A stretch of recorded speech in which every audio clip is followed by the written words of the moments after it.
Et bah vous le voyez, ça vient d'avancer. C'est nul comme introduction. Allez, j'ai fait un best-of de mes gars.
Donc maintenant que tout est bien fixé, on va vérifier l'équerrage. Et je ne sais pas si vous le voyez, mais en haut il y a un petit écart.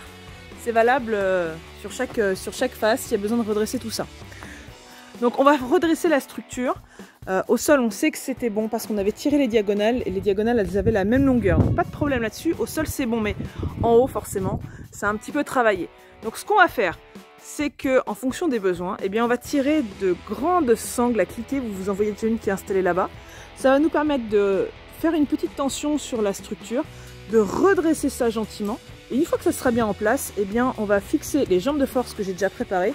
Alors jambes de force, renfort à 45. Je sais qu'il y en a qui mettent pas forcément 45 degrés. Moi, c'est ce que j'ai choisi de faire. Ça fait à peu près 70 cm de long.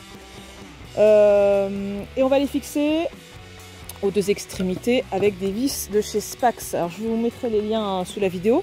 Il y a deux sortes de vis. La première, ça va être une High Force. C'est celle-ci, vous voyez, qui a une tête disque ici. On va la fixer, ça va permettre de bien plaquer la pièce contre la structure qui est déjà en place. Et ensuite on viendra installer celle-ci qui est une In Force, qui va se noyer directement dans le bois et qui va avoir, elle, pour mission de tenir ensemble les deux éléments, parce que celle-ci va plutôt avoir pour mission de les rapprocher.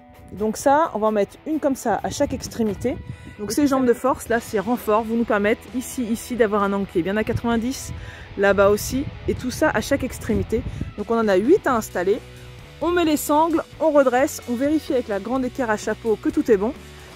Et après, il n'y aura plus que les traverses à mettre pour avoir installé le gros de la structure en bois. Allez, c'est parti!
Bon, comme vous le voyez, la première panne ici, elle a déjà été posée et elle a été fixée à la structure principale sans qu'il n'y ait aucun sabot. On a préparé l'emplacement de la future panne avec des petits supports qu'on a mis avec des serre-joints qu'on a calés, ce qui nous permet de le reposer le temps qu'on fixe le morceau de bois. Et puis bon, je vous emmène avec moi sur la pergola pour prendre un petit peu de hauteur et pour vous faire voir comment on a remplacé les sabots traditionnels que l'on voit sur les pergolas. Alors il y a souvent deux cas de figure, soit on met des sabots, vous voyez, aux extrémités là contre les grosses poutres, soit ces grosses traverses, on les pose par-dessus là et on les visse par-dessus. Nous c'était pas ce qu'on voulait parce que c'était pas forcément l'esthétisme qu'on recherchait et puis c'était pas forcément très pratique pour le kit de lame orientable qu'on avait choisi, qui est de chez Samkit. Donc on voulait vraiment que les traverses arrivent à même hauteur que nos poutres, c'est pour ça. Et puis on voulait surtout éviter que dans les petits coins, là, à l'emplacement des sabots, ça soit bien dégagé, parce qu'on aura des choses à fixer. En l'occurrence, on aura nos kits de lame orientable à fixer. Donc on voulait vraiment que ce soit vide. C'est pour ça que le système de vis, il est apparu comme étant le plus approprié à notre projet. Il faut bien savoir que j'ai pas choisi ça au hasard. J'ai d'abord demandé l'avis technique de Spax avant de le faire. C'est eux qui m'ont conseillé les vis, les diamètres, etc. Et qui m'ont conseillé les sortes de vis et la façon de les installer. D'ailleurs, je remercie Jérôme au passage. Donc la première qu'on va installer, c'est une High Force ici. C'est une vis avec une tête disque et puis un filetage partiel. On va la mettre bien à 90 degrés. Donc vous voyez, elle est bien à plat, bien à l'horizontale. Et son rôle, une fois qu'elle va être enfoncée, vu qu'elle a un filetage partiel, eh bien ça va être de rapprocher la traverse qui est derrière contre la poutre. Et puis avec cette tête disque là, les deux pièces vont venir se rapprocher, se coller l'une à l'autre. Une fois que les deux pièces, la traverse et la poutre, seront bien collées l'une à l'autre, eh bien on mettra des in-force. Je les ai prépositionnés pour que vous puissiez vous rendre compte un petit peu de l'orientation. On va en mettre deux en haut qui vont venir en direction de la traverse, donc cette fois-ci elles ne sont plus dans l'alignement mais elles sont à peu près à 30 degrés, et puis deux en bas. Et ça va permettre de consolider la pièce. Elles ont une tête particulière qui fait que quand on visse, ça va rentrer dans le bois, vous le voyez à côté, on en a déjà positionné, on n'a pas pré-percé, et pourtant elles sont noyées dans le bois. On a juste pré-percé pour les High Force, parce qu'après on viendra mettre un morceau de tourillon pour cacher la grosse tête de vis.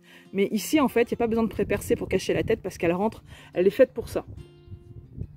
Donc il n'y a plus qu'à fixer la dernière traverse et puis après on viendra positionner tous nos kits de lames orientables pour que ça devienne justement une pergola bioclimatique et on viendra mettre aussi les lames qui me restent à raboter, à couper et à traiter. Après franchement le gros du travail sera fait. Allez c'est parti.